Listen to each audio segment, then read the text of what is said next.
Good morning বন্ধুরা, রিয়াঙ্কা হোমটাউনের নতুন একটা ব্লগে তোমাদের সকলকে স্বাগত। তো সকালবেলা চলে গেছিলাম ছেলেকে নিয়ে একটু রেশন দোকানে, আর কি রেশন তোলার ছিল, তার জন্যই অনেকক্ষণই বাড়ি চলে এসেছি। রান্না করবো আজকে ডিমের ঝোল ভাত। বেশি ঝামেলায় যাবো না, আর গরমও আছে, ব্যবসা একটা গরম আছে। তো চলো রান্না বান্না করে নিই। আমি কিন্তু সকালবেলা বেরোনোর আগেই সমস্ত কাজগুলো সেরে গিয়েছিলাম আর কি। তো এসে চটপট করে এই বাসনগুলো গুছিয়ে নিচ্ছি। আর কি বলো তো, আগের ভিডিওতে তোমাদের বলেছিলাম যে রান্নাঘরটা প্রচণ্ডই অপরিষ্কার হয়ে আছে আর কি, কৌটোগুলো একেবারে তেলচিটে হয়ে গেছে। তো ভাবছি আজকেই সেটা করব, আলাদা করে টাইম বার করে সমস্ত কিছু পরিষ্কার করব, এটা আমার পক্ষে আর পসিবল হচ্ছে না। তো ডিমগুলো দেখো সেদ্ধ বসিয়ে দিয়েছি রান্না করব বলে, আর এদিকে আমি এই কাজগুলো কমপ্লিট করব আর কি। তো সেই যে মতো কথা সেই মতোই কাজ। সমস্ত কৌটোগুলোর ভেতরে অল্প অল্প যে মশলাগুলো ছিল এবং বেশি মশলা যা ছিল নুন চিনি সব কিছু ঢেলে নিলাম আর কি অন্য একটা পাত্রে।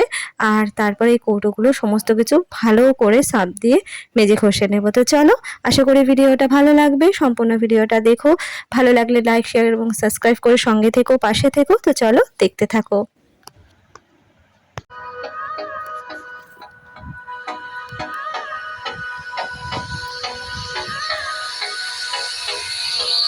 Hold me close till I get up. Time is barely on our side.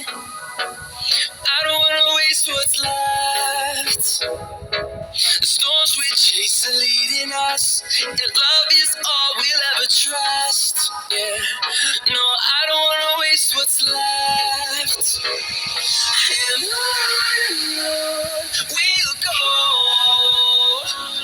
through the wastelands, through the highways, till my shadow turns to sun rays. And on we'll go, through the wastelands, through the highways, and on we'll go.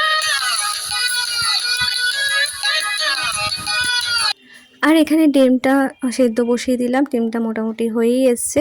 আর মশলাগুলো এভাবেই রেখেছি কারণ ঝিকটাও তো মেজে নিলাম দেখতেই পেলে। আর এই যে গাছটা দেখছো, দোকান থেকেই বলে দিয়েছিল কি এটাকে একটু সার্ফ দিয়ে নয় শ্যাম্পু দিয়ে পরিষ্কার করবে। তো সেই মতো আমি এটাকে শ্যাম্পু দিয়েই পরিষ্কার করি যখনই পরিষ্কার করি আর কি। তো সেটাও তোমাদের সাথে শেয়ার করে দিলাম। আর মশলাগুলো এইভাবেই রেখে দিয়েছি, এখন রান্না করব তো তখনও নিয়ে নেব। আর কৌটোগুলো জানো তো আমি উল্টে উল্টে ওই গামলার মধ্যে রেখে দিলাম, জল ঝরে যাক, পরে একটু শুকনো ন্যাকড়া দিয়ে মুছে তার মধ্যে মশলাগুলো ঢেলে দেবো আর কি। তো চলো দেখতে থাকো।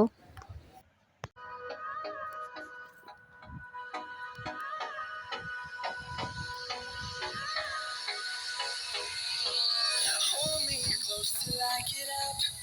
Time is barely on our side. তো এখানে মশলা কষতে বসিয়ে দিয়েছি।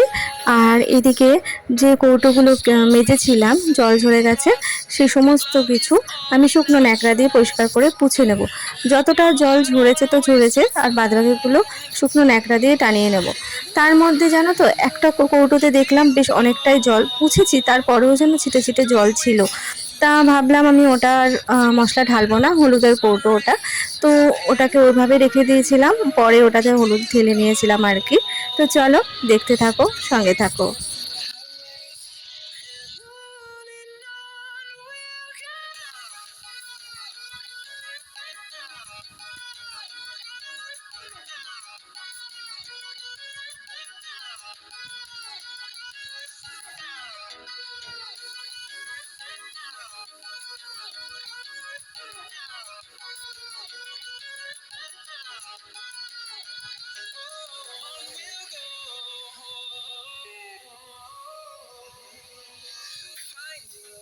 তো যে কটা কৌটোতে আমি মশলা ঢালতে পেরেছি আর কি, তো সেইগুলো এইভাবে গুছিয়ে রাখলাম। আর হলুদের প্যাকেটটা খালি করিনি, দেখতেই পাচ্ছ, কারণ হলুদের কৌটোটাও শুকনো হয়নি।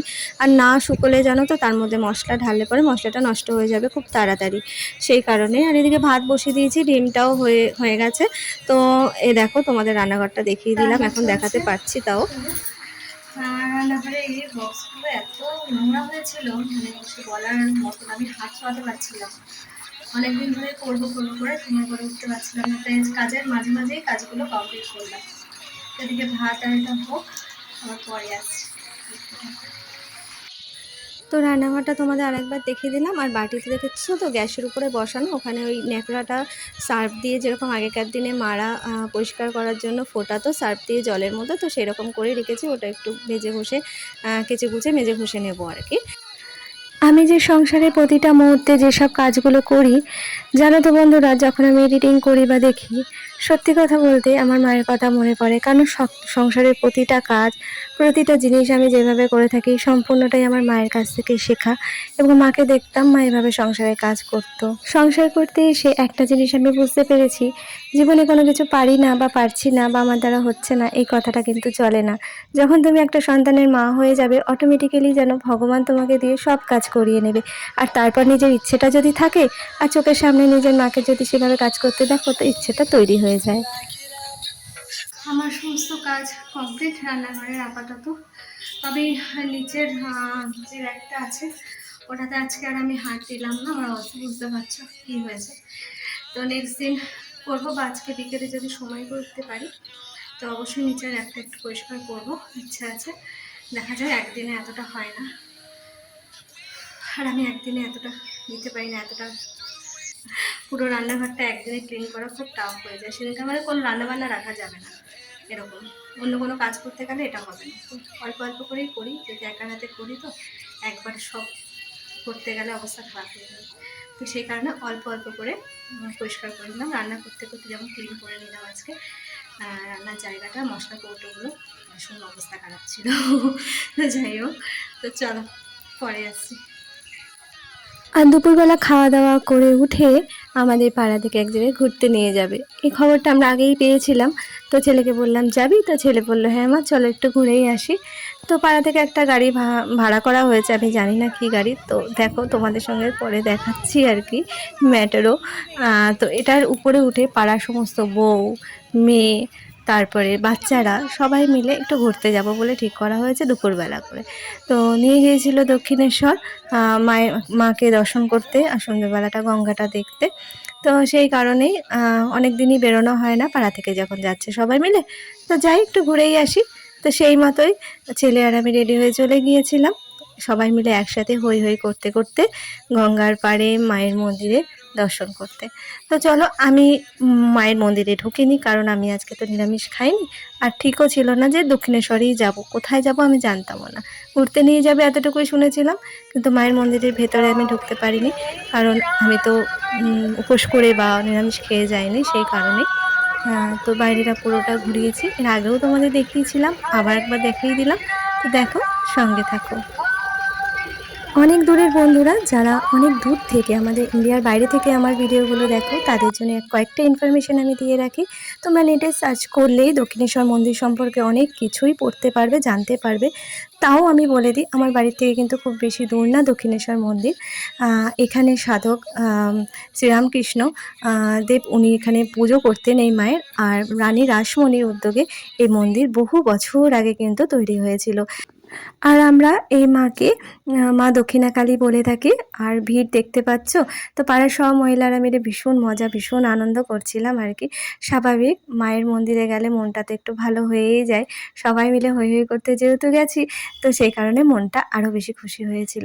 গঙ্গার পাড়ে এই মন্দির অবস্থিত, অপূর্ব সুন্দর। তোমরা যদি কেউ কখনো আমাদের ইন্ডিয়াতে, ভারতে আসো, তবে অবশ্যই এই মন্দিরটাকে ভিজিট করো। অপূর্ব সুন্দর এই মন্দির, আর এটা কিন্তু বহু বহু যুগ আগে তৈরি।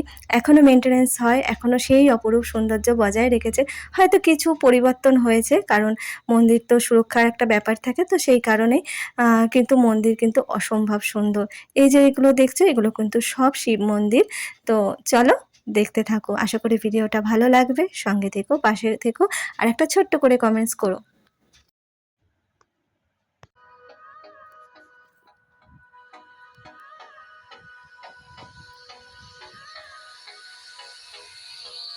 Hold me close till I get up. Time is barely on our side. I don't wanna waste what's left. The storms we chase are leading us, and love is all we'll ever trust. Yeah, no, I don't wanna waste what's left. And on বেশ বহু বছর পর কিন্তু সন্ধেবেলা করে এই গঙ্গার পাড়ে আসা হলো। অপরূপ সুন্দর লাগছিল দৃশ্যটা। আর কি বলতো, আমি যেহেতু মন্দিরের ভেতরে ঢুকিনি, তো মন্দিরের ভেতরটাও ক্যামেরা নিয়ে যাওয়া যাবেও না। তোমরা কেউ এলে এখানে ভিজিট করে দেখো ভেতরটা। ভেতরটাও খুব ভীষণ সুন্দর, মায়ের মুখ আরও সুন্দর। তো চলো, সমস্ত যারা যারা ঢুকেছিল আর কি ভেতরে, তো তারা বেরিয়ে এরকম সিঁদুর খেলা করেছে। তো সিঁদুর মাখিয়ে দিয়েছে। তা চলো তোমাদের সঙ্গে একটু শেয়ার করে দিলাম। দেখো বাড়ি আসার সময় সেই জায়গাটাও তোমাদের একটু দেখিয়ে দিলাম। তো আজকের ভিডিওটা আমি এত অবধি রাখছি, অন্য কোনো দিন চলে আসবো নতুন আরেকটা ভিডিওর সঙ্গে। ততক্ষণ অবধি দেখতে থেকো, সঙ্গে থেকো। টাটা।